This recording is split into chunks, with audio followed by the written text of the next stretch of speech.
कार्तिक मास का महात्म्य स्कंद पुराण से। कार्तिक मास की श्रेष्ठता तथा उसमें करने योग्य स्नान, दान, भगवत पूजन आदि धार्मिक का धर्मों का महत्व। नारायणं नमस्कृत्य नरं चैव नरोत्तमं देवीं सरस्वतीं व्यासं ततो जयमुदीरयेत्।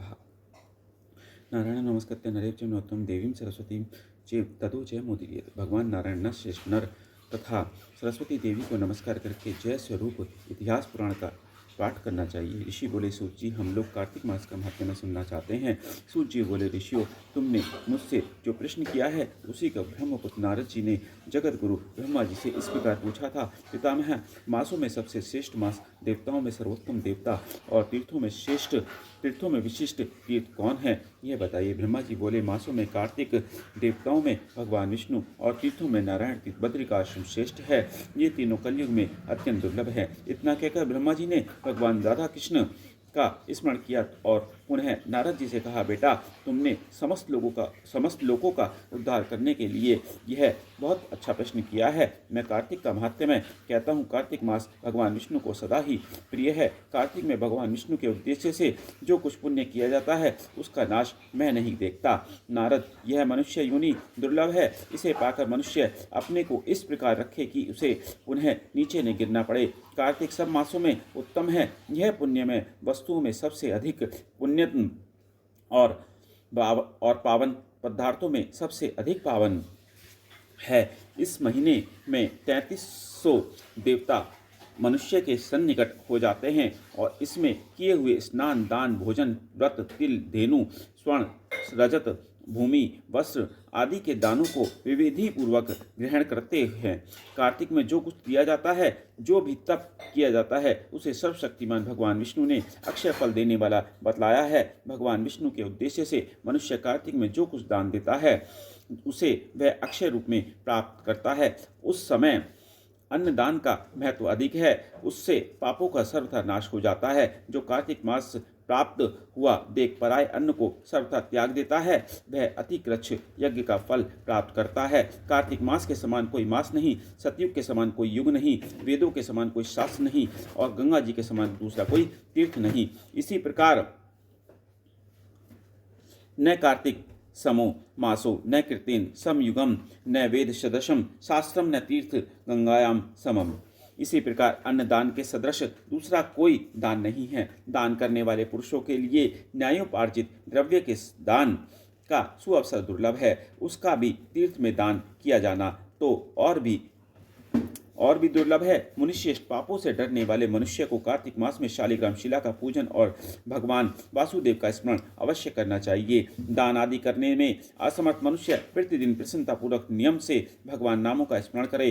कार्तिक में भगवान विष्णु की प्रसन्नता के लिए विष्णु मंदिर अथवा शिव मंदिरों में रात को जागरण करे। शिव और विष्णु जी के मंदिर न हो तो किसी भी देवता के मंदिर में जागरण करे। यदि दुर्गम वन में स्थित हो या विपत्ति में पड़ा हो तो पीपल के वृक्ष की जड़ में अथवा तुलसी के वनों में जागरण करे। भगवान विष्णु के समीप उन्हीं के नामों और लीला कथाओं का गायन करे। यदि आपत्ति में पड़ गया हुआ मनुष्य कहीं अधिक जल न पावे अथवा रोगी होने के कारण जल से स्नान न कर सके तो भगवान के नाम से मार्जन मात्र कर ले।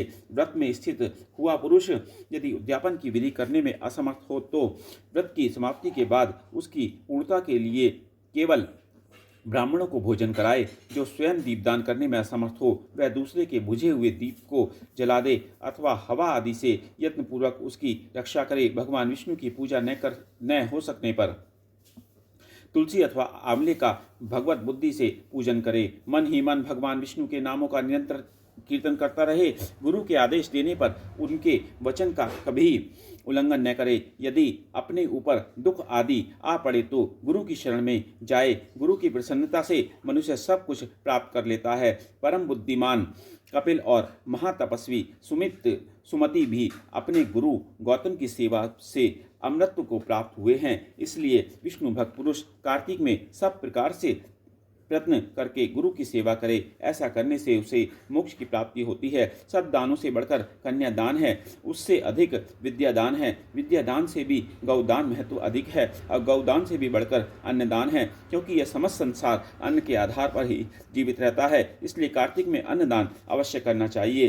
कार्तिक में नियम का पालन करने पर अवश्य ही भगवान विष्णु का सारूप्य एवं मोक्षदायक पद प्राप्त होता है। कार्तिक में ब्राह्मण पत्नी को भोजन कराना चाहिए, चंदन से उनका पूजन करना चाहिए, अनेक प्रकार के वस्त्र, रत्न और कंबल देने चाहिए। ओढ़ने के साथ ही रुईदार बिछावन, जूता और छाता भी दान करने चाहिए। कार्तिक में भूमि पर शयन करने वाला मनुष्य युग युग के पापों का नाश कर डालता है। जो कार्तिक मास में भगवान विष्णु के आगे अरुणोदय काल में जागरण करता है और नदी में स्नान, भगवान विष्णु की कथा का श्रवण, वैष्णवों का दर्शन तथा नित्य प्रति भगवान विष्णु का पूजन करता है, उसके पितरों का नरक से उद्धार हो जाता है। अहो, जिन लोगों ने भक्तिपूर्वक भगवान विष्णु का पूजन नहीं किया, वे इस कलयुग की कंदरा में गिरकर नष्ट हो गए, लुट गए। जो मनुष्य कमल के एक फूल से देवताओं के स्वामी भगवान कमलापति की पूजा करता है, वह करोड़ों जन्मों के पापों का नाश कर डालता है। मुनिश्रेष्ठ, जो कार्तिक में 1,00,000 तुलसी दल चढ़ाकर भगवान विष्णु की पूजा करता है, वह एक एक दल पर